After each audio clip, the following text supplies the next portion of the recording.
El día de Navidad decoré la casa tal y como a mi esposa le encantaba. Luces doradas en el porche, nuestros viejos adornos en el árbol. Cociné la mejor comida que sabía preparar. Carne asada al romero, puré de papas con ajo y pastel de nuez, enfriándose junto a la ventana. Esta era mi primera Navidad sin Elena. Ella falleció hace 5 meses. Todo lo que quería era tener a mi hijo Andrés y a su esposa Valeria en mi mesa. Puse la vajilla de porcelana, encendí las velas y esperé. Pero en lugar del sonido de su auto en la entrada, un mensajero subió a mi porche con un sobre. Dentro había una nota que dejaba una cosa dolorosamente clara. No me habían olvidado. Habían elegido estar en otro lugar. No olviden suscribirse al canal y comentar desde dónde nos están viendo. El joven mensajero no podía tener más de 20 años. Llevaba un rompevientos rojo, guantes finos, y esa mirada impaciente que tiene la gente cuando le quedan 20 paradas más antes de poder irse a casa. ¿Entrega para Roberto Castillo?, preguntó, con los ojos mirando más allá de mí hacia el calor de la casa. Sí, dije con voz baja. Me entregó el sobre.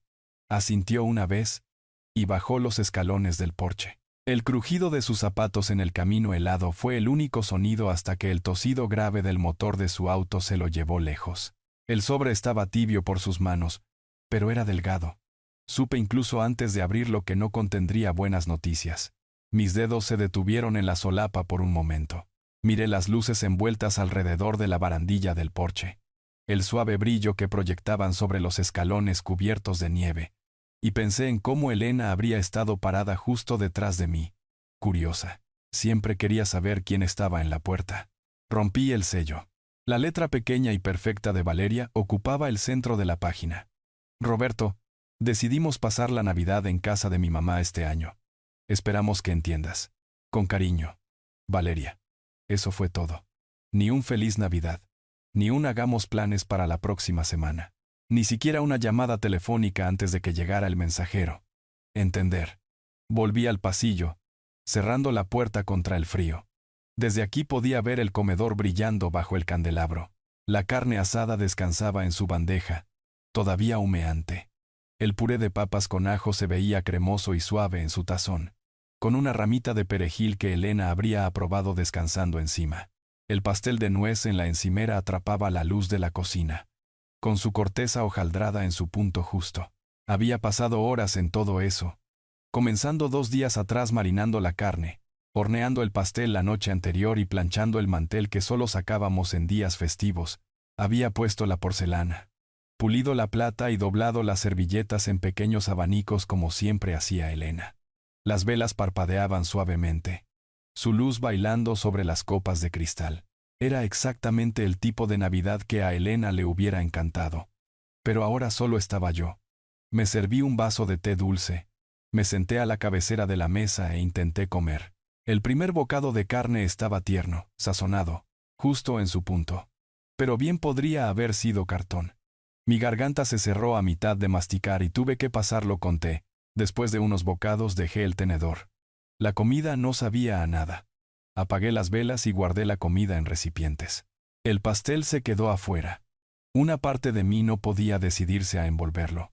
Tal vez me aferraba a la vieja costumbre de Elena de dejar el postre por si alguien pasaba de visita. Pero nadie iba a pasar. Lo sabía. Cogí mi teléfono más por distracción que por otra cosa. No buscaba una llamada o un mensaje. Ellos ya habían hecho su elección. Aún así, deslicé la pantalla.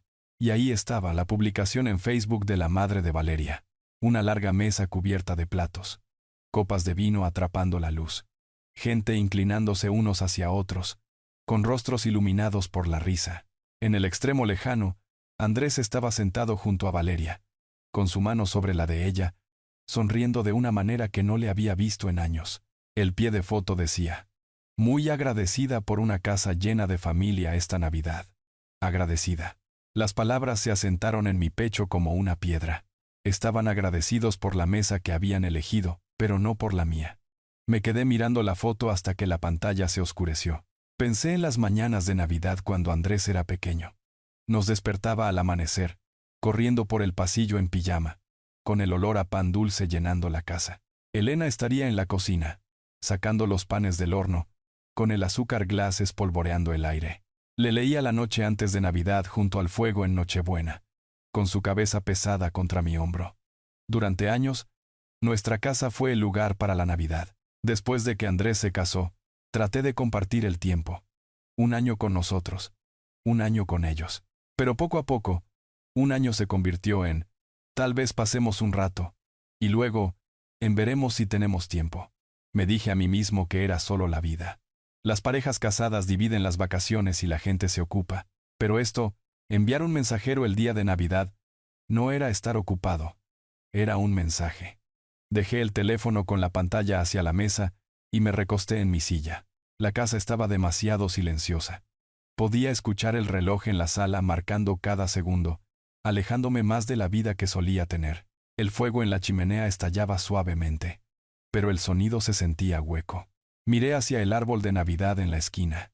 La estrella dorada en la cima era la que Andrés hizo en 3er grado. Una punta se había roto hace años, pero Elena siempre insistía en ponerla al frente y al centro. Es perfecta tal como es, decía ella. Me pregunté qué habría dicho sobre hoy. Tal vez me habría dicho que lo dejara pasar, que disfrutara mi cena y no lo tomara como algo personal. Pero Elena veía a través de mí demasiado bien. Habría sabido que no se trataba de la cena. Se trataba de lo que significaba. En algún momento me levanté y fui a la sala. El sillón reclinable crujió cuando me senté en el mismo lugar donde me había sentado cada noche de Navidad durante más de 4 décadas. Solo que ahora la otra silla, la de Elena, estaba vacía. Su cesta de tejido todavía descansaba a su lado, con un ovillo de lana medio desenredado. No había tenido el corazón para moverlo. Afuera, un auto pasó lentamente por la carretera mojada, con los faros barriendo la pared. Mi primer instinto fue pensar que podrían ser ellos, cambiando de opinión. Pero el auto siguió su camino. Me incliné hacia adelante, con los codos en las rodillas y las manos entrelazadas. Traté de decirme a mí mismo que era solo una festividad, pero en el fondo sabía que no era así. Esto no era algo aislado. Esto se había estado gestando durante años, y Elena, si estuviera aquí, me lo habría dicho. La nota de Valeria todavía estaba en la encimera donde la había dejado. Regresé a la cocina y la recogí de nuevo. Sus lazos y curvas se veían casi alegres contra el papel blanco y rígido. Me los imaginé escribiéndola. ¿Siquiera la vio Andrés antes de que fuera enviada? ¿O Valeria se encargó de la comunicación familiar como siempre lo hacía, ahorrándole a él la incomodidad de decirlo él mismo? La carne asada se había enfriado completamente ahora. Deslicé los recipientes en el refrigerador, sintiendo el aire frío salir al abrir la puerta. El pastel todavía estaba allí en la encimera, intacto. No lo cubrí, no pude. Eran casi las 9 de la noche cuando dejé de fingir que veía televisión.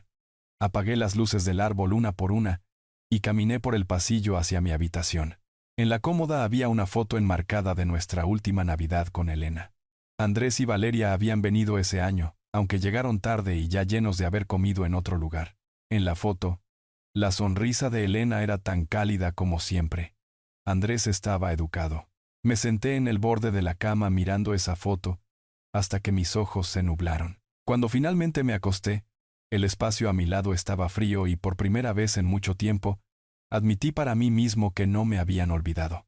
Habían elegido la mesa de alguien más. A la mañana siguiente me desperté más temprano de lo habitual. No es que hubiera dormido mucho. Mis ojos habían estado abiertos la mayor parte de la noche mirando el techo mientras las sombras de las ramas de los árboles afuera se mecían contra la pared. Las luces del árbol de Navidad todavía estaban encendidas en la sala. Debí haber olvidado apagarlas antes de acostarme. Proyectaban un brillo suave sobre los muebles, pero en lugar de sentirse cálido, hacía que la casa pareciera inmóvil, como el tipo de quietud que se ve en una fotografía. Bonita pero congelada. No hice café de inmediato. Mi mente se sentía demasiado inquieta para quedarme quieto en la cocina. Me puse mi suéter y salí. El aire de la mañana me mordía las mejillas, crujiente y frío, el tipo de frío que te pica en los pulmones cuando respiras demasiado profundo. El patio todavía vestía la escarcha de la noche anterior, las briznas de hierba y los troncos de los árboles perfilados en blanco. La fuente para pájaros congelada. Elena solía comenzar sus mañanas aquí afuera sin importar la estación. Caminaba por el pequeño sendero de piedra hacia el jardín y revisaba el comedero para pájaros que colgaba del árbol de arce cerca del borde del patio. Nunca lo entendí en aquel entonces. ¿Por qué molestarse en alimentar pájaros en medio del invierno? Pero ella simplemente sonreía y decía, «Porque todavía necesitan comer, Roberto, incluso cuando nadie más está mirando». Me encontré siguiendo ese camino ahora, mis manos metidas profundamente en los bolsillos de mi suéter. El comedero se mecía suavemente con la brisa. Vacío. Tenía la forma de una pequeña casa de madera con techo inclinado, elección de Elena, por supuesto. Decía que hacía que los pájaros se sintieran bienvenidos. No sé por qué estiré la mano para revisarlo. Hábito, tal vez. Pero cuando toqué el marco de madera, mis dedos rozaron algo encajado entre el poste y el techo. Un sobre. Estaba tan bien escondido que casi no lo veo. El papel estaba ligeramente desgastado en los bordes, pero la solapa aún estaba sellada. Mi nombre estaba en el frente. Solo Roberto. No Roberto Castillo. No señor Castillo. Justo como Elena siempre lo escribía en las tarjetas de cumpleaños o en las pequeñas notas que dejaba en el refrigerador. Su letra me detuvo en seco. Pasé mi pulgar sobre las letras como si pudiera sentirla en ellas de alguna manera. En la esquina había una fecha. Casi 6 meses atrás, una semana antes de que ella muriera. Mi respiración se aceleró un poco. Miré alrededor del patio como si tal vez alguien más estuviera allí parado diciéndome qué hacer. Pero solo estábamos yo, la escarcha y el silencio. Lo llevé adentro, me senté a la mesa de la cocina, y lo miré fijamente durante lo que pareció un minuto completo antes de abrirlo. El papel adentro estaba doblado cuidadosamente. Una sola página, sin saludo. Sin «Feliz Navidad», solo directo al grano con la inconfundible letra de Elena. Si estás leyendo esto, ha sucedido algo que esperaba que no pasara. Ve a mi escritorio, al cajón superior. Hay más. Eso era todo. Sin explicación, sin firma. La silla raspó contra el piso cuando la empujé hacia atrás y caminé por el pasillo hacia el estudio. El escritorio de Elena había permanecido intacto desde el día que falleció. Todavía tenía su taza para lápices, sus lentes de lectura posados sobre una pila de libros de crucigramas y un pequeño plato de cerámica lleno de clips. Me arrodillé y abrí el cajón superior. Al principio todo lo que vi fueron las cosas habituales. Blocs de notas, papelería y un paquete de sellos a medio usar. Pero mientras pasaba mi mano por el fondo, mis dedos se engancharon en algo. Pegado a la parte inferior del cajón había otro sobre, más grueso. Lo despegué con cuidado. Una pequeña llave de latón estaba sujeta al exterior con un clip. Dentro, junto con la llave, había un documento doblado y otra nota con la letra de Elena. Roberto, si Andrés alguna vez te deja fuera, esto tendrá sentido. Encontrarás todo lo que necesitas en el lugar que abre esta llave. Es tuyo. Siempre lo fue. Simplemente no lo sabías. Me senté sobre mis talones, el papel temblando ligeramente en mis manos. Ella lo sabía. Ella había visto venir esto. El documento era una escritura, con aspecto legal, con mi nombre impreso en negrita. La dirección era una que no reconocía. En algún lugar de un pequeño pueblo a unos 40 minutos de distancia, Valle Verde. Me quedé allí mirándolo tratando de unir las piezas. Nunca habíamos tenido propiedades allí. Elena nunca lo había mencionado, ni una sola vez en todos nuestros años juntos. ¿Por qué me ocultaría un lugar? ¿Y por qué vincularlo a Andrés? Posiblemente dejándome fuera. Giré la llave en mi mano. El metal estaba frío y suave en los bordes, bien usado pero pulido y limpio. Pensé en llamar a alguien, tal vez a Joaquín, mi vecino y viejo amigo. Pero la idea de explicar todo esto por teléfono se sentía incorrecta. Esto era algo que necesitaba ver por mí mismo. Dejé el sobre y la llave en el escritorio. Fui al dormitorio y saqué mi bolso de viaje. Un cambio de ropa, una linterna, mi billetera y el termo que Elena siempre insistía en que llevara en los viajes largos. Hice un sándwich rápido. Llené el termo con café y miré el reloj. Poco después de las 9. El sol de invierno estaba bajo, pero las carreteras estarían lo suficientemente despejadas. Mientras cerraba el bolso, mis ojos se posaron en la silla de la esquina. Cubriendo el respaldo estaba el viejo cardigan azul de Elena. Solía usarlo mientras leía en la cama, con las mangas subidas y los lentes posados en la nariz. Estiré la mano y alicé la tela. Pensaste en todo, ¿verdad? dije a la habitación vacía. El viaje fuera de la ciudad fue tranquilo. Pasé el lago congelado, la ferretería a la que Elena solía arrastrarme los sábados y kilómetros de árboles desnudos parados como centinelas a lo largo del camino. Valle Verde apareció a la vista antes de lo que esperaba.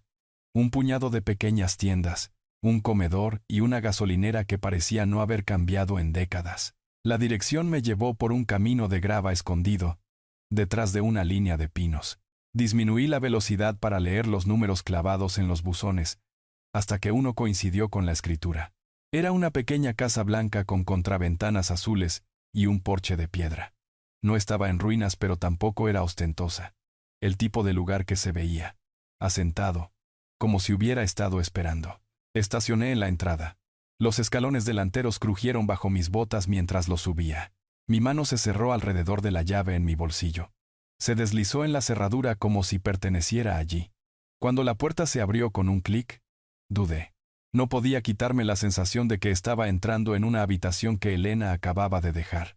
Adentro, el aire estaba tibio, con un leve aroma a cedro y algo dulce, tal vez de los viejos muebles de madera. Todo estaba ordenado, cuidado, como si alguien lo hubiera estado manteniendo listo. En la sala, una repisa de madera sostenía fotos enmarcadas.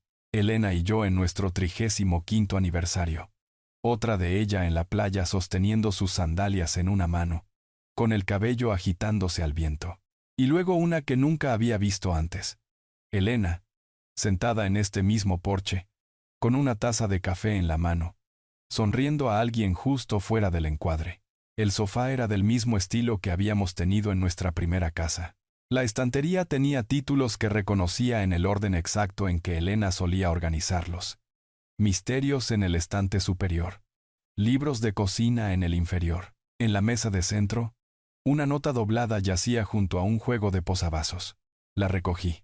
Esto es tuyo en caso de que alguna vez olviden quién eres. Sin fecha. Sin otras palabras. Me senté lentamente, con la nota aún en mi mano. Ella no solo hablaba de una casa. Se refería a mí, a mi valor, a mi lugar en esta familia. Y había construido algo para asegurarse de que yo nunca lo olvidara. Caminé hacia la cocina. Los gabinetes tenían platos cuidadosamente apilados. La despensa estaba surtida con productos no perecederos. Arroz, pasta y vegetales enlatados. El refrigerador estaba desenchufado pero limpio.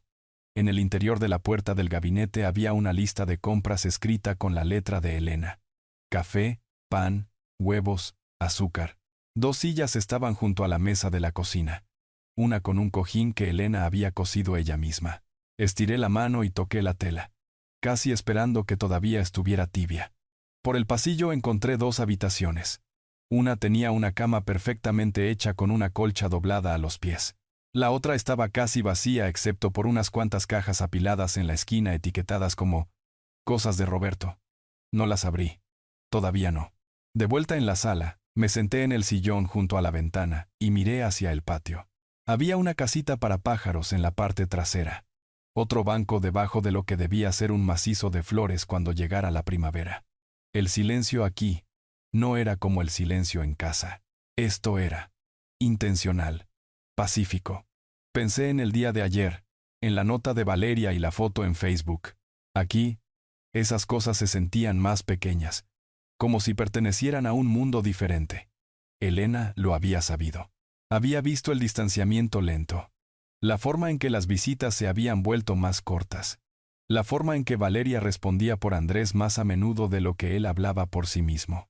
Y en lugar de confrontarlo directamente, había construido una salvaguarda. Me había dado un lugar que era solo mío. Un lugar que nadie podía tomar, vender o reclamar sin mi decisión. No sé cuánto tiempo estuve sentado allí viendo la luz cambiar a través de la ventana. Eventualmente me levanté.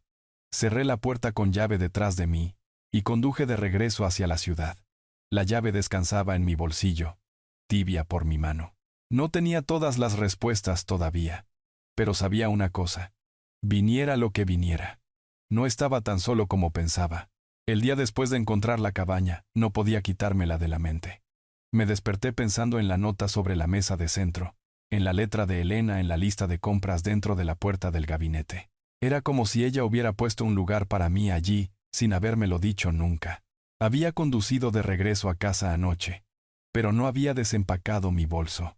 La llave de la cabaña estaba en la mesita de noche atrapando la pálida luz de la mañana. La recogí y la giré en mi mano sintiendo la suavidad del latón. La segunda nota de Elena, aquella sobre si Andrés alguna vez te deja fuera, tampoco se iba de mi cabeza. ¿Qué había visto exactamente ella? ¿Y qué más había puesto en marcha que yo no sabía?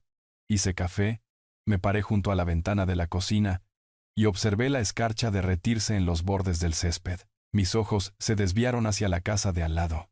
La vieja camioneta Ford de Joaquín estaba en la entrada. Joaquín era un viejo amigo, un abogado jubilado, el tipo de hombre que nunca se perdía el crucigrama del domingo y podía citar estadísticas de béisbol de hace 30 años.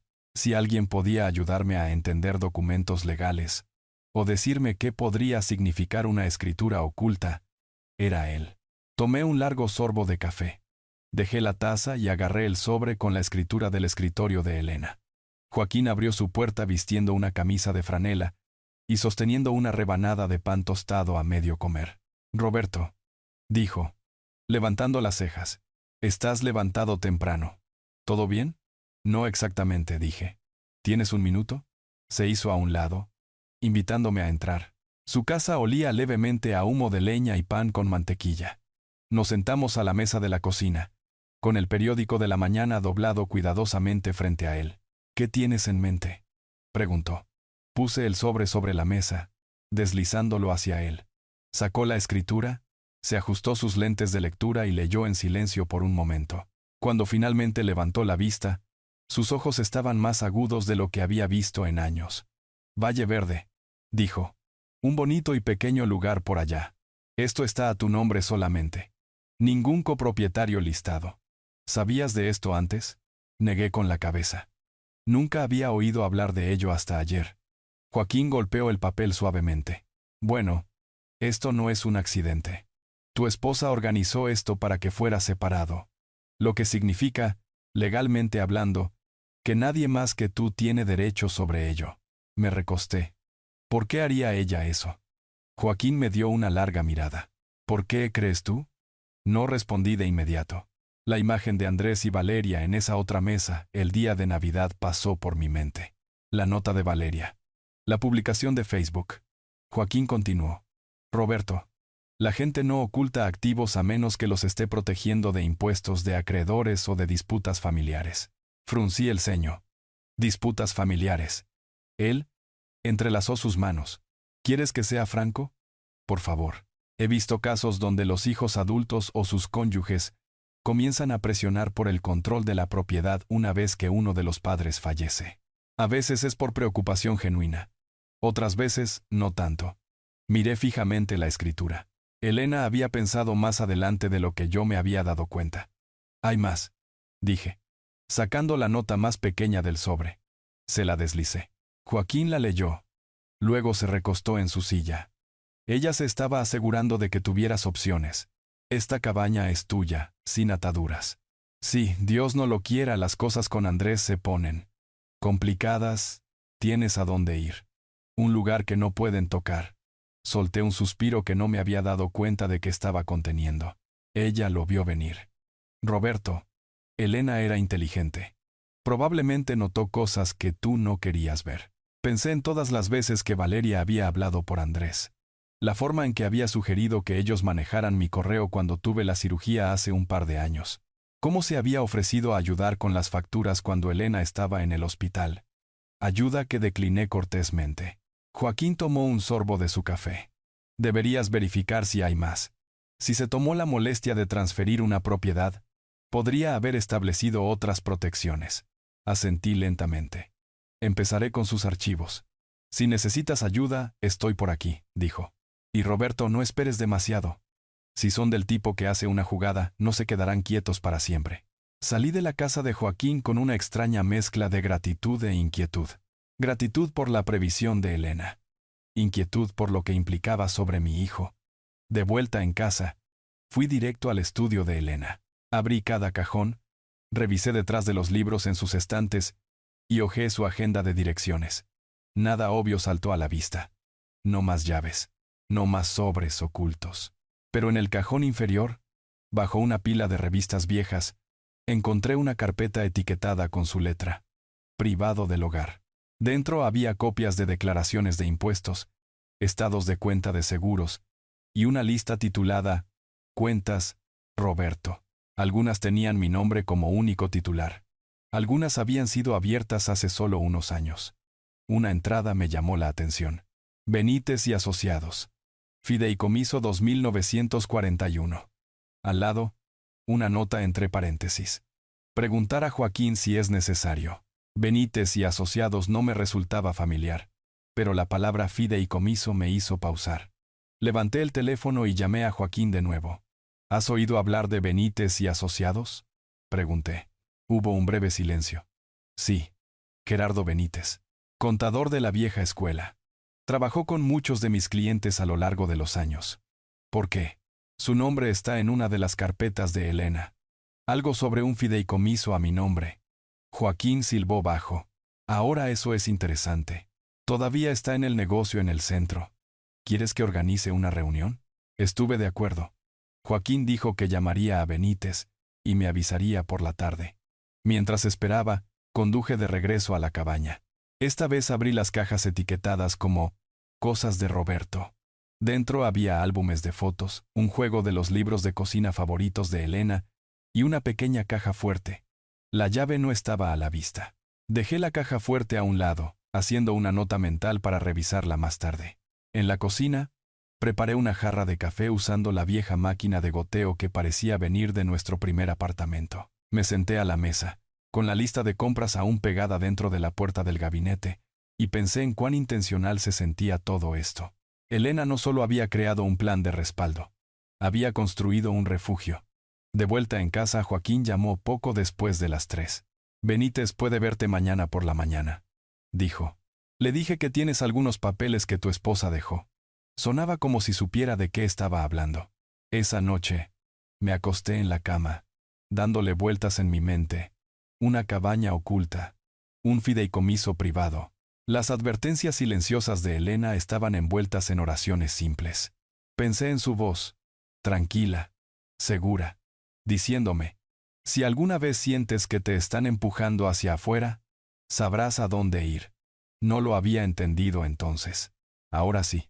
Para cuando llegó la mañana, estaba listo.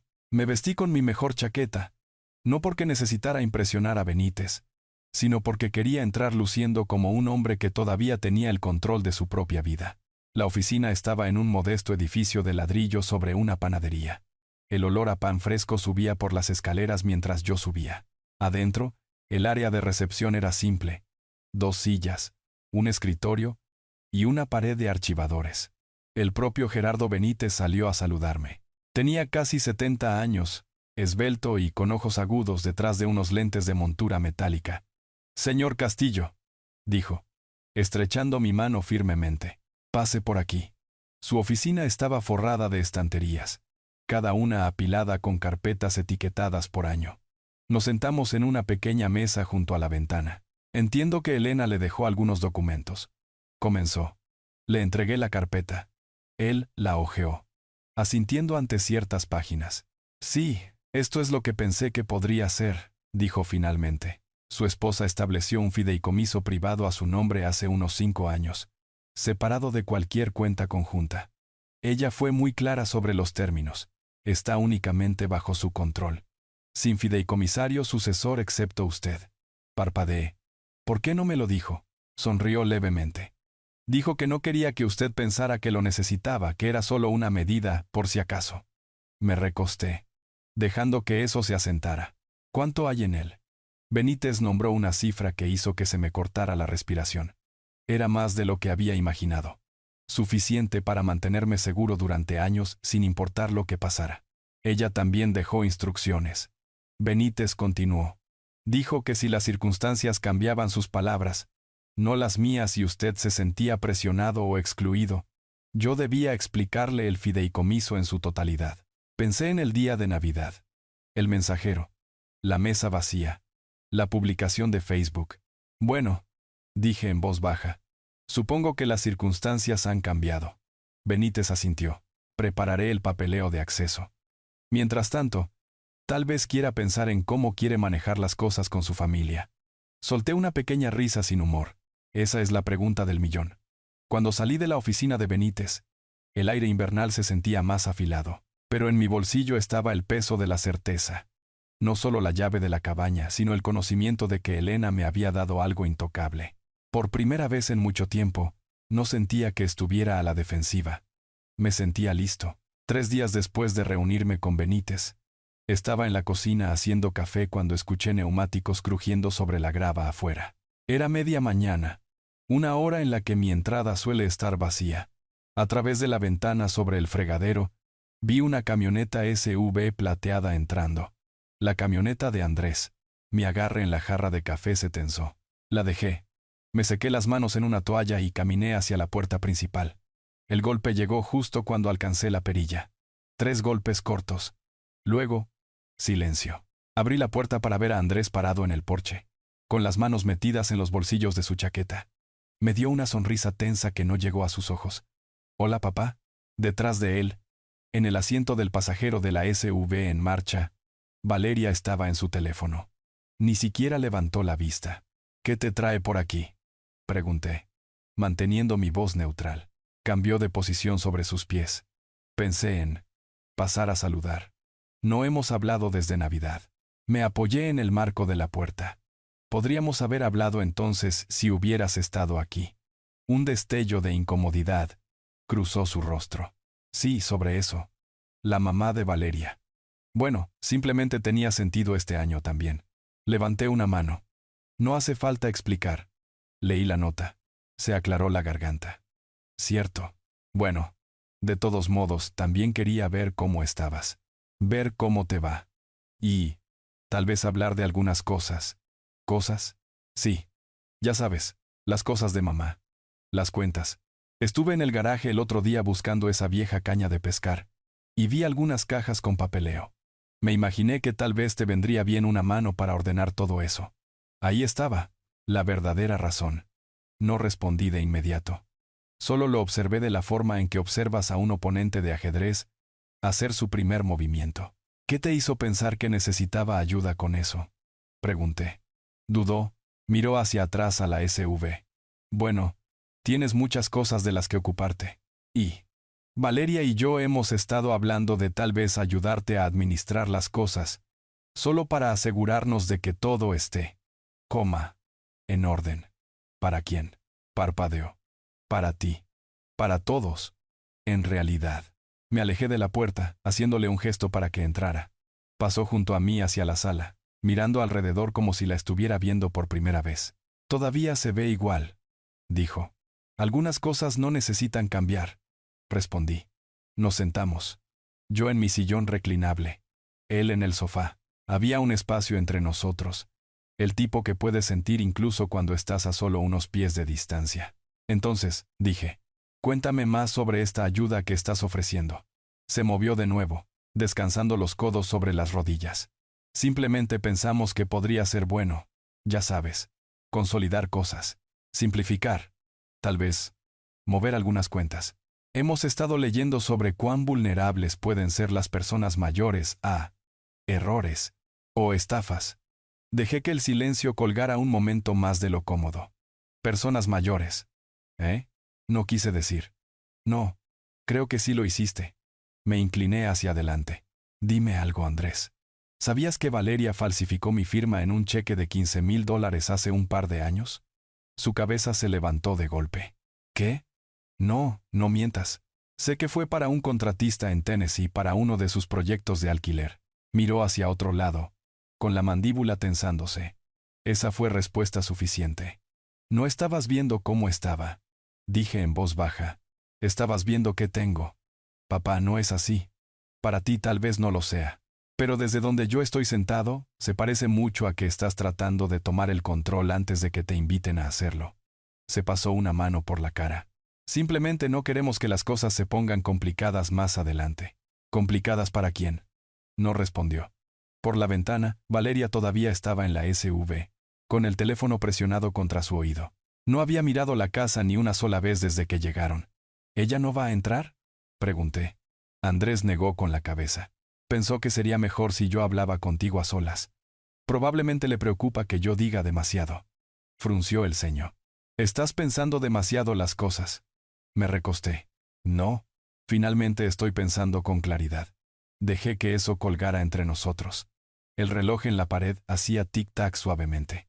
No necesito ayuda para administrar nada, dije por fin. Tu madre se aseguró de eso. Su mirada se agudizó. ¿Qué significa eso? Significa que tengo todo lo que necesito, y tengo la intención de mantenerlo así. Por un segundo pensé que podría insistir, pero luego sus hombros se hundieron. Solo queremos asegurarnos de que estés bien. Lo estoy, dije. Por primera vez en un rato. Se puso de pie alisando la parte delantera de su chaqueta. Está bien. Te veré pronto entonces. Lo seguí hasta la puerta. Dile hola a Valeria de mi parte. Asintió, salió al porche y caminó de regreso a la SUV. Valeria se inclinó para decir algo mientras él subía. El motor se revolucionó y salieron de la entrada sin otra mirada a la casa.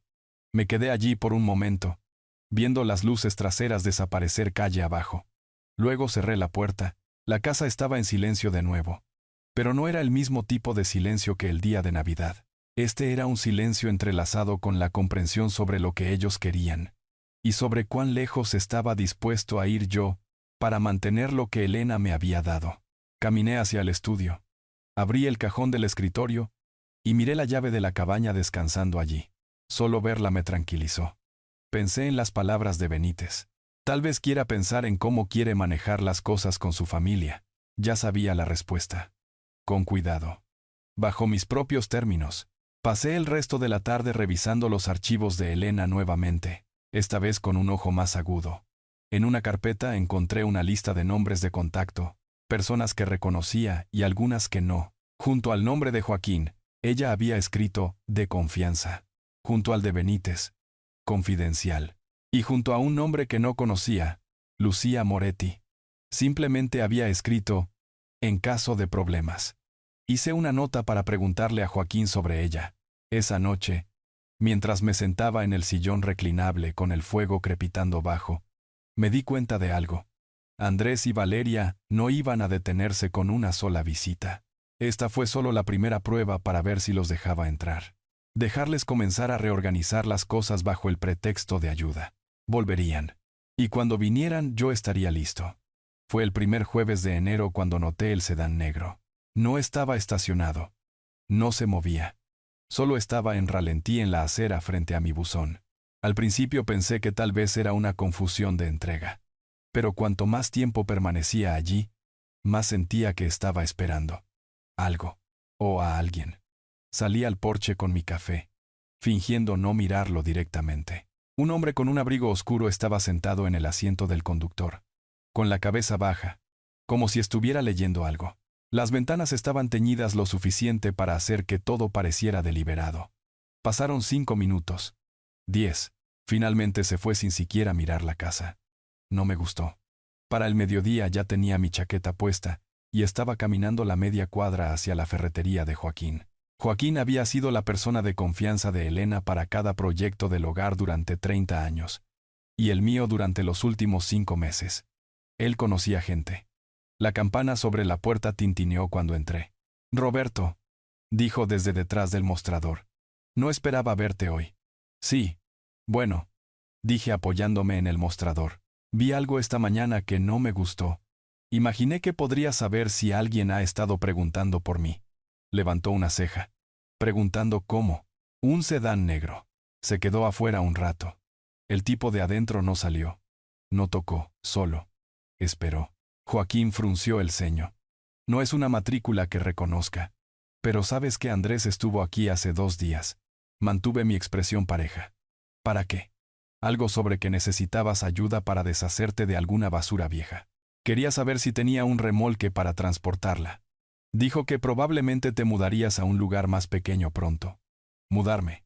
Esa era una palabra que usas cuando estás sacando a alguien». «¿Le dijiste algo?», pregunté. Joaquín negó con la cabeza. «Le dije que si necesitabas mi ayuda, me llamarías tú mismo». «Bien». Respiré hondo. «¿Recuerdas ese nombre que tenía Elena en sus papeles? Lucía Moretti». Joaquín asintió lentamente. Sí. ¿Estás pensando en llamarla? Estoy pensando que necesito saber por qué Elena escribió «en caso de problemas» junto a su nombre. Joaquín metió la mano debajo del mostrador. Sacó un viejo tarjetero giratorio y lo hojeó hasta encontrar una tarjeta. Me la deslizó. Ella está en la ciudad. Dirige una pequeña firma de consultoría privada. Planificación patrimonial. Resolución de disputas. Ese tipo de cosas. No es barata, pero es el tipo de persona que sabe lo que vale la gente antes incluso de que abran la boca. Guardé la tarjeta en el bolsillo. Gracias, Joaquín. Antes de irme, añadió. Roberto, si Andrés está haciendo movimientos, no lo está haciendo solo. Cuídate la espalda. Tengo la intención de hacerlo. Esa tarde, llamé al número. Respondió una voz de mujer. Calmada. Cortante. Todo negocios. Consultoría Moretti. Hablo con Lucía Moretti. Mi nombre es Roberto Castillo. No me conoce, pero conocí a mi esposa, Elena. Hubo una pausa. Ah, Roberto. Sí. Conocía a Elena. Ella fue muy clara sobre el tipo de hombre que es usted. No estaba seguro de si eso era bueno o malo. Ella tenía su nombre en sus papeles. Decía, en caso de problemas. Bueno, creo que los problemas están tocando a la puerta. Acordamos reunirnos a la mañana siguiente en un pequeño café en la calle principal. Lucía ya estaba allí cuando llegué, sentada en un reservado de la esquina con un cuaderno de cuero y una taza de té. Estaba en sus 50, de mirada aguda, el tipo de persona que nota todo y dice solo lo que quiere decir. Roberto, dijo, poniéndose de pie para estrechar mi mano. Lamento su pérdida. Gracias. Nos sentamos. Dijo que los problemas están tocando a la puerta, comenzó. Cuénteme al respecto. Así que lo hice. La Navidad. La nota. La visita de Andrés. El cheque falsificado que había descubierto meses antes. Y ahora el sedán negro.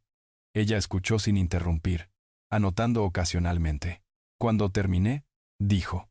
Su hijo y su esposa se están posicionando. Primero socavando socialmente su independencia en la conversación, luego buscando financieramente acceso a las cuentas, propiedades, o creando la percepción de que usted no puede manejarlas. Asentí. Y ese sedán podría ser un investigador privado. Podría ser un comprador. De cualquier manera, está vinculado a ellos. La gente no se estaciona afuera sin razón. Me incliné hacia ella. Elena confiaba en usted. Así que le preguntaré directamente, ¿qué haría usted? Pasó una página en su cuaderno. Proteger el perímetro. Bloquear los activos y crear un rastro de papel que demuestre que no solo es competente, sino que cualquier cambio a partir de aquí es su elección, y solo suya. Hablamos durante 1 hora, repasando detalles, escrituras de propiedad, firmas autorizadas en cuentas, incluso la cabaña que Elena había dejado en su testamento. En un momento preguntó, ¿alguien, además de Andrés y Valeria, ha estado en la casa desde que Elena falleció? Recordé. Solo una vez un hombre que decía ser de la compañía de luz, dijo que necesitaba revisar el medidor adentro. Lo dejé entrar, pero nunca se acercó al medidor. La pluma de Lucía se detuvo. ¿Y no llamó a la compañía para verificar? No. Ella negó con la cabeza. Esa es una brecha. De ahora en adelante, nadie entra sin una cita e identificación que usted haya confirmado. Cuando salimos del café, me entregó su tarjeta. Roberto, yo trabajo para clientes, no para familias. Eso significa que haré lo que sea necesario, incluso si alborota el gallinero. Eso es exactamente lo que estoy buscando. En el camino de regreso a mi camioneta, vi ese sedán negro estacionado unos espacios más abajo. No era el mismo de mi calle, pero lo suficientemente parecido para erizarme la piel. No se lo mencioné a Lucía. Todavía no. De vuelta en casa tomé su consejo de inmediato. Cambié las cerraduras. Moví ciertos archivos del escritorio a una caja fuerte en el ático. Llamé al banco para actualizar las alertas de la cuenta para que se me notificara de cualquier actividad inusual. Esa noche, mientras revisaba las carpetas de Elena de nuevo, encontré algo que había pasado por alto antes. Un sobre sellado con mi nombre en su letra. Lo abrí con cuidado. Dentro había una sola página. Si estás leyendo esto, significa que has visto lo que yo vi venir. Confía en Lucía. Y no tengas miedo de dejarles pensar que están ganando hasta que estés listo para mostrarles que no es así. Me quedé sentado allí durante mucho tiempo, con el fuego muriendo en la chimenea, pensando en lo bien que me conocía a mí y a ellos. Afuera, en algún lugar calle abajo, un motor estuvo en ralentí durante unos segundos antes de desvanecerse en la distancia. Los problemas ya no solo tocaban a la puerta, estaban circulando. Y yo acababa de encontrar a mi primera aliada real. Comenzó con el golpe en la puerta, no el tipo educado de 3 toques. Este fue agudo, oficial. Abrí la puerta para encontrar a un hombre con un rompevientos beige sosteniendo un portapapeles. «¿Señor Castillo?», preguntó. «Sí. Estoy aquí para entregar un aviso del Tribunal del Condado. Querrá leerlo con cuidado». Me entregó un sobre grueso y se alejó sin esperar una firma. Dentro había una petición. Petición de tutela. Mi tutela. Presentada por Andrés Castillo y Valeria Castillo. Leí las líneas 2 veces. Luego una tercera. Alegaban que yo ya no era capaz de administrar mis asuntos personales o financieros debido al deterioro de la función cognitiva. Habían enumerado ejemplos de facturas de servicios públicos impagas, confusión con contraseñas bancarias y un incidente de dejar la estufa encendida. La mitad eran mentiras. La otra mitad eran verdades a medias estiradas hasta romperse. Llamé a Lucía inmediatamente. Contestó al segundo tono. «Se han movido más rápido de lo que esperaba», dijo después de que le leí el primer párrafo. «Las peticiones de tutela pueden ser peligrosas. Son más fáciles de obtener de lo que la mayoría de la gente piensa, especialmente si el tribunal cree que está aislado». «No estoy aislado», dije. «No, pero están construyendo una imagen donde lo está. Y a menos que nos adelantemos, esa imagen se convierte en realidad a los ojos del tribunal». Para el mediodía estaba sentado en su oficina, con la petición extendida sobre su escritorio. «Incluso han incluido la cabaña», dije, golpeando la última página, alegando que está en riesgo de abandono si se deja bajo mi control. Lucía hizo una pequeña nota en su libro. «Esto no se trata solo de su independencia. Quieren desbloquear los activos adjuntos a esa cabaña, probablemente como garantía para otra cosa». Se levantó, cruzó hacia un archivador y sacó una carpeta. «Esto es lo que hacemos», dijo. «Creamos nuestro rastro de papel. Autorización médica que demuestre que es competente. Registros documentados de usted administrando sus cuentas y testigos que puedan dar fe de su claridad. Y toma de decisiones». Fruncí el ceño. «¿Testigos?». «Sí. Personas que puedan decir que lo han visto leer contratos, hacer compras y administrar propiedades sin ayuda. Cada pequeña cosa cuenta. Si le damos al tribunal una pila de evidencia más gruesa que la de ellos, ganamos antes de que comience la audiencia. Y si perdemos, sus ojos se encontraron con los míos. Entonces pierde el control de todo. Pero no vamos a perder». La primera parada fue el banco. Conocía a la gerente, la señora Álvarez. Elena y yo habíamos hecho negocios con ella durante años. Ella me saludó con su calidez habitual. «Roberto, ¿qué puedo hacer por usted?». «Necesito copias de mis estados de cuenta de los últimos 6 meses», dije. «Y cualquier registro que muestre que he gestionado transacciones personalmente». Ella miró a Lucía. Luego de vuelta a mí. «¿Hay problemas?». «Problemas familiares», dije simplemente. «Y necesito demostrar que sigo siendo quien maneja este barco». Ella asintió. «Usted ha estado aquí cada mes haciendo depósitos usted mismo. Puedo imprimir un registro que muestre eso. Ayudará». Del banco, fuimos al consultorio del doctor Castillo. El médico de Elena. Mi médico también. Me hizo un examen rápido. Reflejos, preguntas de memoria y una pequeña prueba de escritura. Cuando terminó, se recostó en su silla. «Roberto, estás tan agudo como siempre te he visto. Redactaré una carta certificando que tienes plena capacidad cognitiva». «Eso es exactamente lo que necesito, doctor». En el viaje de regreso, Lucía dijo: «Ahora necesitamos testigos fuera de su círculo. Vecinos, dueños de tiendas, cualquiera que haya interactuado con usted en un entorno comercial recientemente». Pensé por un momento. «Están Carmen en la ferretería y Manuel en la tienda de comestibles. He estado manejando todos mis pedidos desde que Elena falleció». «Perfecto», dijo Lucía. «Obtendremos sus declaraciones por escrito. Cuanto más variadas, mejor». haciendo más difícil para Andrés y Valeria alegar parcialidad. Pasamos primero por la tienda de comestibles. Manuel salió de detrás del mostrador limpiándose las manos. «Roberto, ¿cómo va la casa?» «Bastante bien», dije. «Escucha, tengo un favor que pedirte». Cuando le expliqué, su expresión se endureció. «Están tratando de tomar el control de tu vida. Eso no está bien. Escribiré lo que necesites. Estás aquí todas las semanas, con una lista comparando precios, detectando errores. Estás más agudo que la mitad de la gente a la que atiendo». Sonreí. «Gracias, Manuel». Para el final del día, teníamos 6 meses de estados de cuenta bancarios, una carta del médico certificando mi competencia, 3 declaraciones de testigos de personas con las que hacía negocios. Lucía apiló los papeles cuidadosamente. «Esto es un comienzo. Ahora necesitamos presentar nuestra respuesta a la petición y adjuntar todo esto como pruebas». «¿Cuándo es la audiencia?» 2 semanas, dijo. «Pero ellos recibirán una copia de nuestra respuesta en 5 días. Ahí es cuando se darán cuenta de que no se va a quedar de brazos cruzados». Esa noche me senté junto al fuego nuevamente. La carta de Elena todavía en la caja fuerte de arriba. Pensé en la frase que ella había escrito. «No tengas miedo de dejarles pensar que están ganando». Me pregunté si Andrés y Valeria pensaban que la petición era su jugada maestra. Tal vez lo era. Pero las jugadas maestras funcionan en ambos sentidos.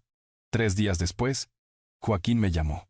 «Roberto, tal vez quieras saber que Andrés estuvo aquí de nuevo. Compró una caja fuerte. Me dijo que necesitaba mantener seguros papeles importantes antes de un gran cambio en la familia». Dijo, «¿Qué tipo de cambio?» Joaquín dudó. Dijo, y cito, «Una vez que los asuntos de papá estén resueltos, las cosas se moverán rápido». Colgué y llamé a Lucía. «No solo se están preparando para ganar», dije. «Se están preparando para mudarse en el segundo que crean que lo tienen». «Bien», dijo ella. «Déjelos pensar eso. Hará que lo que viene golpee el doble de fuerte». 2 días antes de la fecha límite para responder a la petición, entré en la oficina del secretario con Lucía y entregué un sobre sellado casi tan grueso como el que me habían entregado. El secretario lo selló, lo archivó y me entregó una copia. Mientras salíamos al aire frío de enero, Lucía miró al otro lado de la calle. Ahí estaba de nuevo, el sedán negro. Solo que esta vez, la ventana se bajó. Andrés estaba en el asiento del pasajero. Me miró, sonrió como si ya hubiera ganado, y se golpeó un lado de la cabeza con el dedo. Le devolví la sonrisa, porque en ese momento, yo sabía algo que él no. El rastro de papel ya estaba trabajando en su contra. 2 días después de que presentamos la respuesta, estaba podando las rosas en el jardín delantero cuando vi un sedán negro familiar detenerse frente a mi casa. Andrés salió, cerrando la puerta más fuerte de lo necesario. Ni siquiera miró las flores de Elena. Simplemente caminó directo por el sendero con el tipo de pasos rápidos y tensos que me decían que había estado ensayando este momento en su cabeza. «Papá», dijo con voz cortante. «Andrés». El aire entre nosotros estaba frío y no solo por enero. Sostuvo un sobre grueso. Mi respuesta judicial. «¿Crees que esto va a funcionar?» Dejé mis tijeras de podar en la barandilla del porche. «No lo sé», dije con calma. «Pero es la verdad. Eso es todo lo que necesita hacer». Dio otro paso más cerca. Su colonia era fuerte. Demasiado fuerte para el luto. «Has hecho esto más difícil de lo que tenía que ser. Valeria y yo podríamos haber manejado todo. No tendrías que preocuparte por las reparaciones de Bill». «No estoy preocupado por las de Bill, Andrés», interrumpí con voz tranquila pero firme. «Estoy preocupado por ser borrado de mi propia vida». Por un segundo sus ojos parpadearon, pero luego su mandíbula se tensó de nuevo. «No sabes a lo que te enfrentas». Incliné la cabeza. «Tal vez sí lo sé. Tal vez por eso me he preparado para ello». No le gustó eso. Me sostuvo la mirada por un largo momento. Luego se dio la vuelta y caminó de regreso al auto sin decir otra palabra. Esa tarde, Lucía llamó. «Lo han leído», dijo, sin preámbulos. «Y están nerviosos». «¿Cómo lo sabe?» «Un amigo secretario me dijo que Andrés estuvo allí esta mañana preguntando sobre acelerar las audiencias. Está tratando de adelantar la fecha, lo que significa que está preocupado por qué más podría tener usted». Dejé que la esquina de mi boca se levantara. Debería estarlo. 3 días después, Joaquín de la ferretería pasó por mi casa. Roberto. Probablemente no debería decir esto, pero Valeria estuvo aquí ayer comprando un candado nuevo para una unidad de almacenamiento. Estaba hablando por teléfono y escuché algo sobre conseguir los papeles de la cabaña antes de que él los mueva. Levanté una ceja. ¿Unidad de almacenamiento? Joaquín asintió. Allá en Ridgeway. Del tipo con acceso para auto. Llamé a Lucía inmediatamente. Ella está moviendo algo, dije. O planeando hacerlo. Eso está bien, respondió Lucía. Porque sea lo que sea que ella crea que está moviendo, no les va a ayudar. ¿Qué quiere decir? ¿Recuerda cuando establecimos ese fideicomiso para la cabaña, el que Elena insistió? Sí. Bueno, el mes pasado le hice firmar una enmienda transfiriendo la escritura de su nombre directamente a la cláusula protectora del fideicomiso. Ya no es su activo personal. Es una entidad legal separada. Incluso si ganaran la tutela, no podrían tocarla sin un caso judicial completamente diferente. Solté un suspiro lento. Así que están persiguiendo humo. Exactamente. Y cuanto más se concentren en ello, menos verán lo que está pasando. Esa noche me senté en mi silla y dejé que mi mente vagara de regreso a la cabaña. Elena y yo la compramos el verano después de que nació Andrés. Era pequeña entonces, solo 2 habitaciones y un porche, pero estaba en una cresta que atrapaba la luz de la tarde de una manera que hacía brillar todo el valle. A Elena le encantaba tanto que tarareaba cuando conducíamos por el camino sinuoso. La misma melodía cada vez. Habíamos pasado décadas arreglándola. Techo nuevo, estufa de leña, una terraza envolvente. Lo último que Elena dijo al respecto meses antes de fallecer fue: «Prométeme que nunca dejarás que termine en las manos equivocadas». Lo prometí, y lo decía en serio. Un par de tardes después, salí a caminar para despejar mi mente. Al pasar por el café de la esquina, vi a Valeria a través de la ventana. Se inclinaba cerca de un hombre que no reconocí, deslizando una carpeta sobre la mesa. Él la miró. Luego asintió. No me detuve. No me quedé mirando. Solo seguí caminando. Pero la imagen se quedó en mi mente todo el camino a casa. Valeria pasando esa carpeta como si fuera un testigo en una carrera de relevos. 2 días después de eso, llegó el aviso de la audiencia, reprogramada para el martes siguiente. Menos de una semana. Lo llevé directamente a la oficina de Lucía. Esto es bueno, dijo. Los obliga a mostrar sus cartas antes. Los tendremos reaccionando en lugar de dictando. Se inclinó hacia adelante. Roberto, quiero que esté listo para una cosa más. Si creen que están perdiendo, podrían intentar una jugada pública. Algo para hacerlo parecer inestable antes de la audiencia. Fruncí el ceño. ¿Cómo qué? Podría ser cualquier cosa. Una acusación repentina. Un incidente que afirmen que sucedió frente a testigos. Simplemente no les dé una apertura. Al día siguiente, fui al centro comunitario para el desayuno mensual de veteranos. Me había saltado los últimos meses, pero quería que la gente me viera agudo, firme, comprometido. Funcionó. Estreché manos, conté historias e incluso ayudé a organizar los boletos de la rifa. Viejos amigos como Pedro y Luis se rieron conmigo sobre el café quemado, y los recién llegados escucharon cortésmente mientras hablaba sobre el proyecto de jardinería que habíamos reiniciado. Cada apretón de manos era más que un simple saludo. Era un recordatorio para la sala de que yo era parte de esta comunidad, no un recluso perdiendo el control. Al salir, vi a Carmen de la ferretería. Escuché que hay algo de drama familiar, dijo suavemente. Si necesitas a alguien que responda por ti, sabes que te cubro la espalda. Le agradecí. Otra pieza en el tablero. Esa noche, mi teléfono sonó. Un número que no reconocí. Cuando contesté, la voz de Valeria sonó dulce, pero quebradiza. Roberto, solo quería decir que pase lo que pase en la corte. Esperamos que entiendas que es por tu bien. Dejé que el silencio se extendiera. Lo curioso de mi bien, Valeria, es que generalmente yo decido qué es eso. Su tono se endureció. Veremos qué piensa el juez. Colgó. Por un largo momento me quedé sentado allí. El fuego estaba bajo, proyectando sombras en las paredes. Arriba, la carta de Elena todavía estaba en la caja fuerte. Los papeles del fideicomiso de la cabaña estaban en la caja fuerte de Lucía.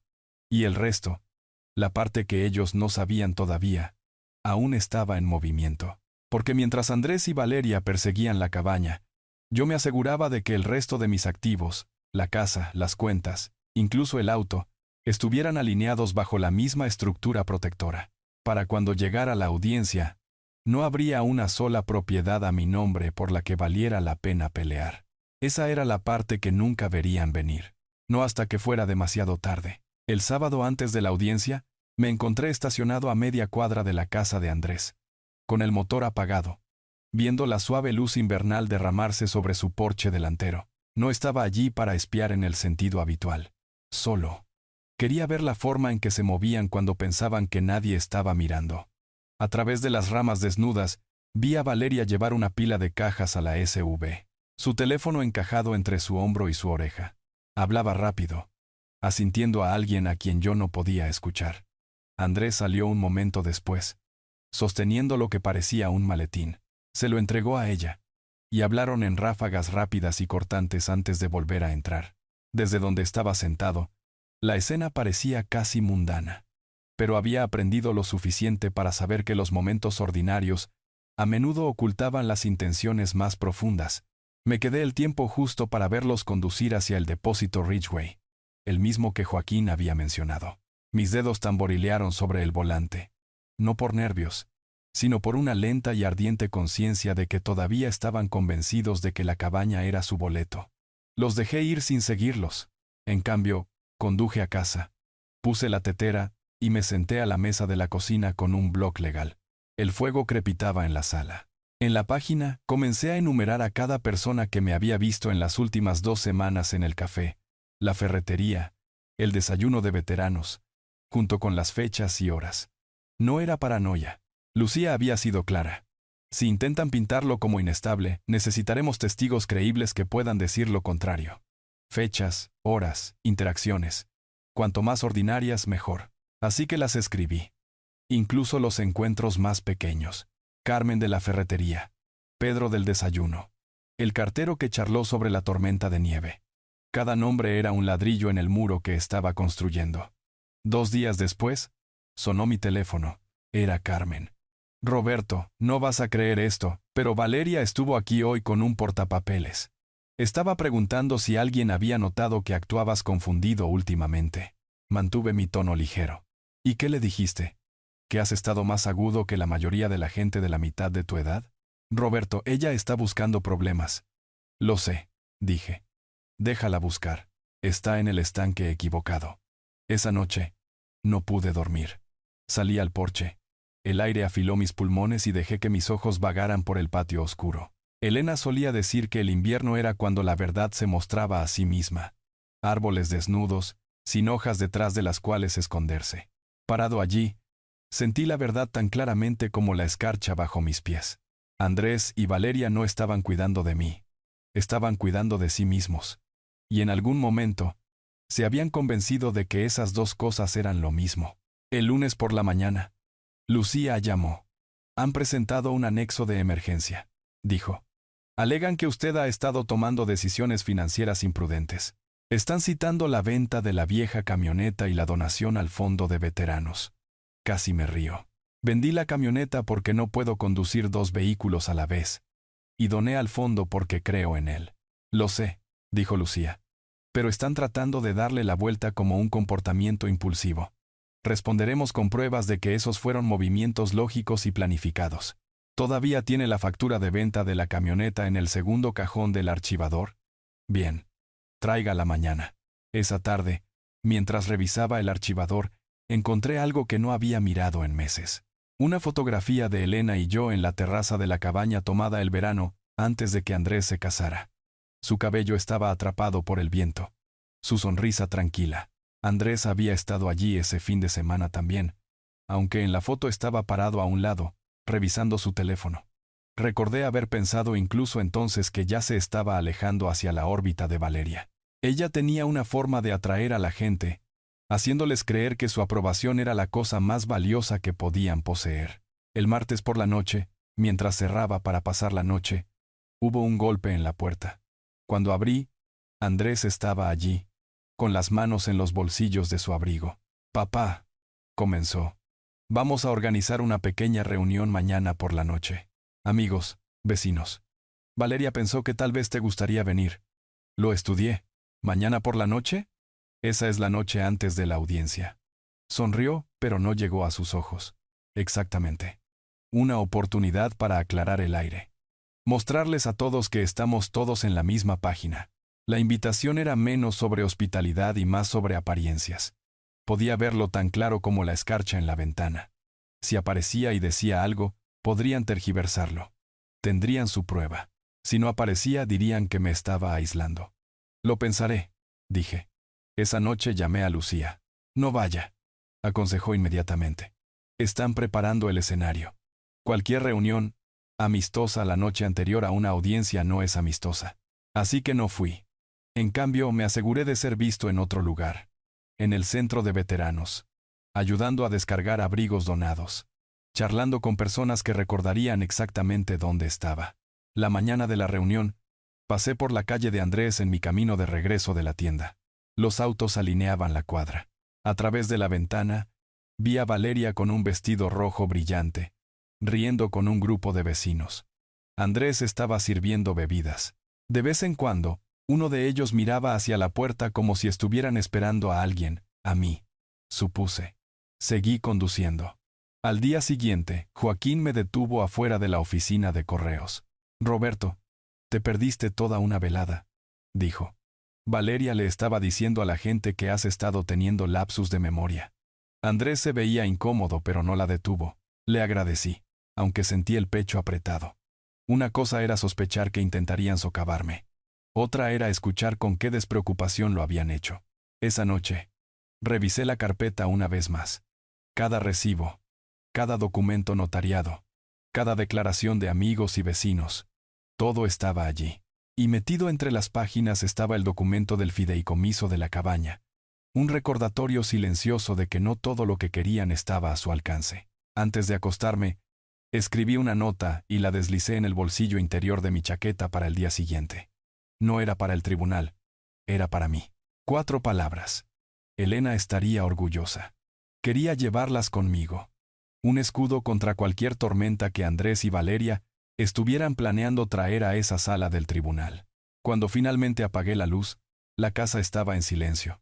El tipo de silencio que solía sentirse pesado. Pero esta noche, se sentía como preparación, como la quietud antes de que cambie la marea. Porque mañana se trazarían las líneas. Y esta vez no estaba entrando en su juego sin preparación.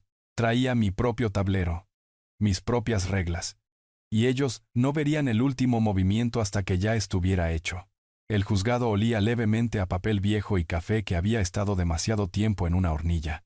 La luz se filtraba a través de las ventanas altas cortando a través de los bancos de madera pulida. Me senté en la mesa del demandante junto a Lucía. Mis manos cruzadas, los ojos en la veta de la mesa. Al otro lado del pasillo, Andrés y Valeria susurraban a su abogado. Un hombre de cabello engominado con traje azul marino que parecía recién salido de un anuncio de servicios financieros. Las uñas rojas de Valeria tamborileaban un ritmo impaciente en el reposabrazos. Andrés seguía ajustándose la corbata, mirando hacia mí, luego hacia otro lado. El alguacil llamó a la corte al orden. Y la jueza, una mujer de unos 60 años con una mirada firme e inquebrantable, tomó su asiento. Escaneó el expediente. Luego miró directamente a los abogados. Procedamos, dijo. El abogado de Andrés fue primero. Su voz era suave, casi ensayada. Su señoría, mis clientes están profundamente preocupados por el bienestar del señor Castillo. Han observado patrones de toma de decisiones errática, venta de activos valiosos, realización de grandes donaciones sin consultar a la familia, y, más notablemente, intentos de transferir propiedades bajo circunstancias cuestionables. Temen por su capacidad para administrar sus asuntos y desean ser designados como sus tutores legales para garantizar su seguridad y preservar su patrimonio. Se sentó como si acabara de cerrar un argumento final. Valeria se inclinó y le dio palmaditas en el brazo como si la actuación hubiera sido impecable. Lucía se puso de pie lentamente reuniendo sus notas. Su señoría, mi cliente, el señor Castillo, ha sido blanco de un intento calculado de despojarlo de su autonomía y su propiedad. Los llamados patrones, citados por los demandantes, no son más que decisiones responsables tomadas por un adulto competente. Demostraremos que las afirmaciones en su contra son infundadas, y que el motivo real aquí es el control, específicamente el control de una cabaña junto al lago que ha estado en la familia del señor Castillo durante décadas. La jueza asintió. Prosiga. Comenzamos con los recibos. La venta de la vieja camioneta. Una factura de venta limpia, notariada con la declaración del comprador de que la transacción se había arreglado con semanas de antelación. Luego, la donación al fondo de veteranos. Correspondencia documentada que mostraba que había sido parte de una contribución anual planificada, algo que Elena y yo habíamos hecho durante años. Valeria se movió en su asiento mientras cada pedazo de papel se deslizaba por el estrado de la jueza. Andrés miraba al frente, con la mandíbula tensa. Luego vinieron los testigos. Carmen de la ferretería subió al estrado, relatando cómo había hablado conmigo múltiples veces en el último mes. Cada interacción clara y coherente. Pedro del desayuno de veteranos me describió organizando donaciones de abrigos, manejando las hojas de registro e incluso bromeando con él sobre su terrible caligrafía. Cada testimonio era un ladrillo en el muro que Lucía había prometido construir. A mitad de camino, el abogado de Andrés intentó contraatacar. Señor Castillo, ¿no es cierto que recientemente extravió documentos importantes y tuvo que llamar a su hijo para pedir ayuda? Le sostuve la mirada con firmeza.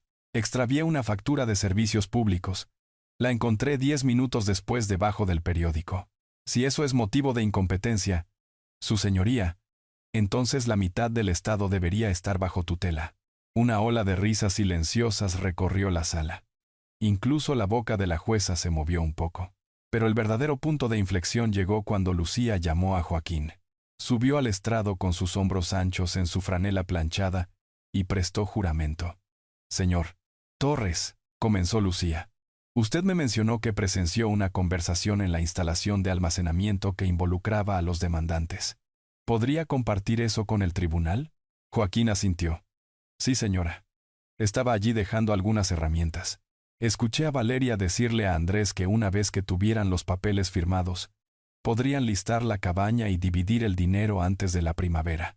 Ella dijo, y cito, nos lo agradecerá más tarde cuando esté en algún lugar seguro. El aire en la habitación cambió. La cabeza de Valeria giró bruscamente hacia Andrés. La cara de Andrés se puso roja. Su abogado objetó, pero la jueza lo desestimó. Señor Torres, dijo la jueza, ¿está seguro de lo que escuchó? Claro como el agua, respondió Joaquín. No me pareció preocupación por su bienestar. Parecía que estaban planeando una venta. A partir de ese momento la marea estuvo con nosotros. Lucía guió a la jueza a través de los documentos del fideicomiso de la cabaña, mostrando cómo estaba protegida de la venta sin mi consentimiento directo. Señaló el momento sospechoso de las preocupaciones, todas surgiendo justo después de que Valeria se enterara de que la cabaña no era parte del patrimonio que podrían heredar. Cuando fue mi turno de hablar, lo mantuve simple. Tengo 72 años. He trabajado toda mi vida, serví a mi país y pagué mis facturas a tiempo. No soy perfecto, pero soy capaz de tomar mis propias decisiones. Mi esposa y yo construimos esa cabaña como un lugar para la familia, no como una moneda de cambio. Si mi hijo y mi nuera no pueden aceptar eso, esa es su elección, pero no tienen derecho a tomar la mía. La jueza se recostó en silencio por un largo momento. Luego habló. Señor Castillo, basándome en la evidencia y el testimonio presentados, no encuentro motivos para otorgar la petición de tutela. Además, emito una orden de protección que impide a los demandantes interferir con su propiedad o decisiones financieras. El tribunal aconseja encarecidamente a ambas partes buscar asesoramiento si desean reparar su relación, aunque observo que eso está fuera de la jurisdicción del tribunal. Su mazo cayó con un sonido que sentí como un cerrojo encajando en su lugar. Los hombros de Andrés se hundieron. Valeria le susurró algo agudo al oído, pero él no la miró. Su abogado comenzó a reunir sus papeles, con su expresión ya pasando al siguiente caso. Lucía se volvió hacia mí, su sonrisa pequeña pero segura. Se acabó, dijo.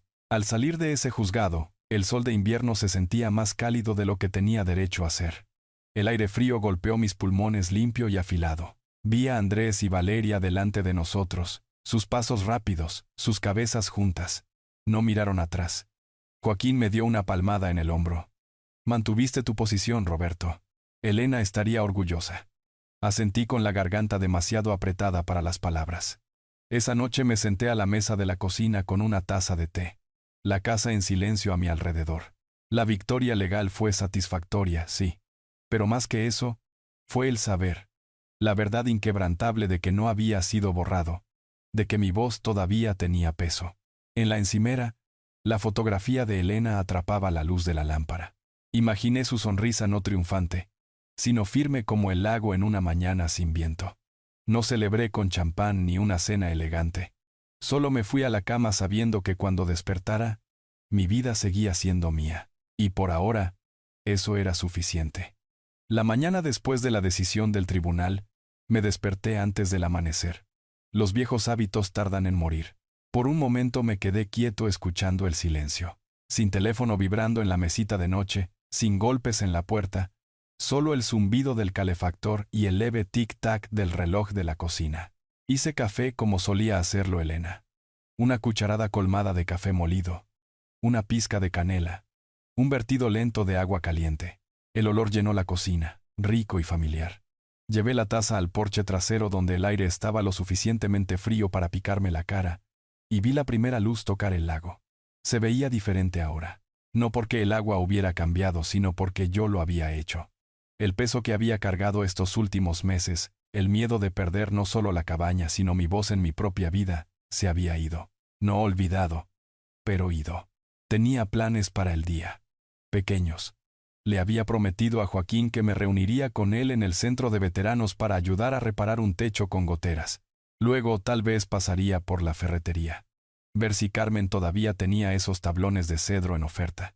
Pequeñas cosas, pero las pequeñas cosas eran mías de nuevo. Alrededor de las 9, sonó el teléfono. Reconocí el número, pero no contesté. El correo de voz llegó unos minutos después. La voz de Andrés, cortante y cuidadosa. Papá, tenemos que hablar. Valeria y yo. Cometimos errores. Llámame. Dejé el teléfono en la encimera. No borré el mensaje, pero tampoco devolví la llamada.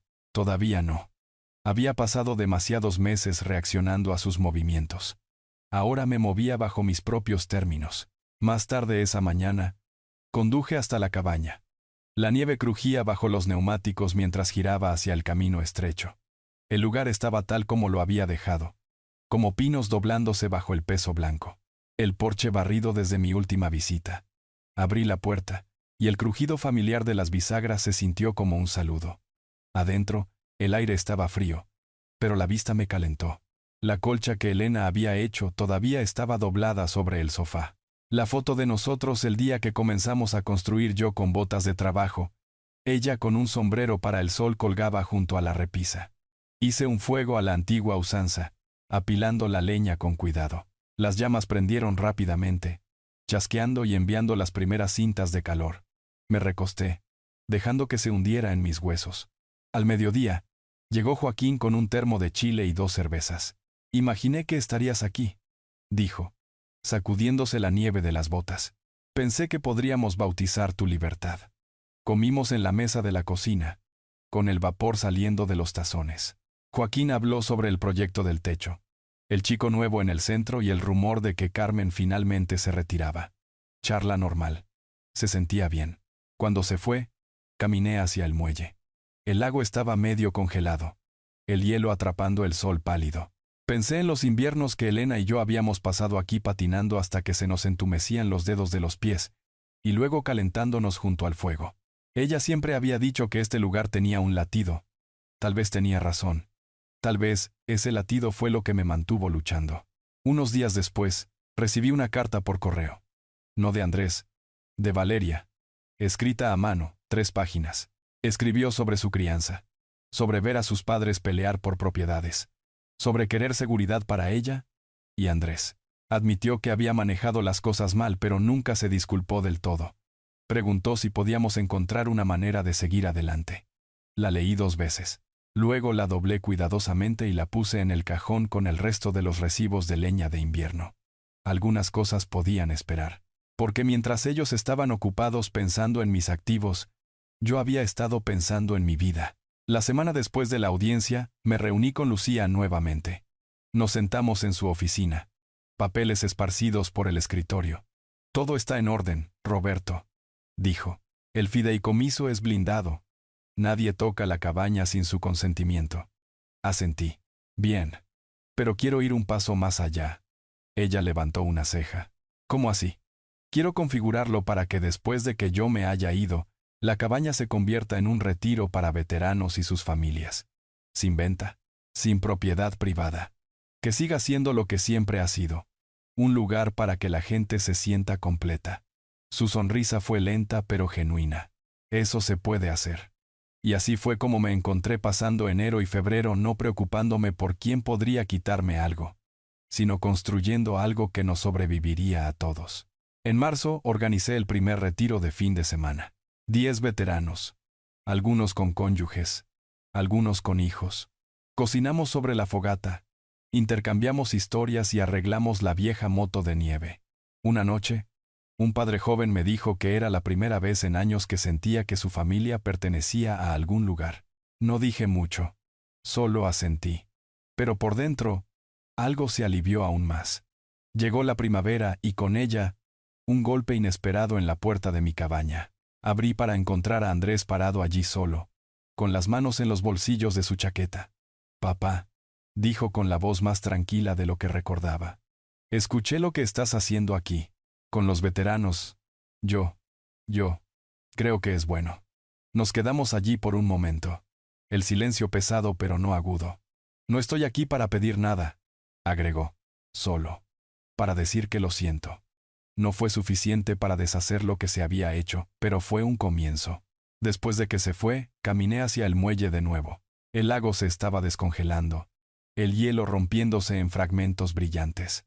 Pensé en Elena, en la Navidad que había comenzado todo esto, en el sobre que una vez se sintió como el final de algo. Ahora lo veía como lo que era. El comienzo. La venganza había sido silenciosa, legal y completa. Pero la verdadera victoria era esta. Sentado en mi muelle, en mi propia vida, sabiendo que yo había elegido cada paso que me llevó hasta aquí. El lago lamía suavemente contra la orilla. En algún lugar, un colimbo llamó.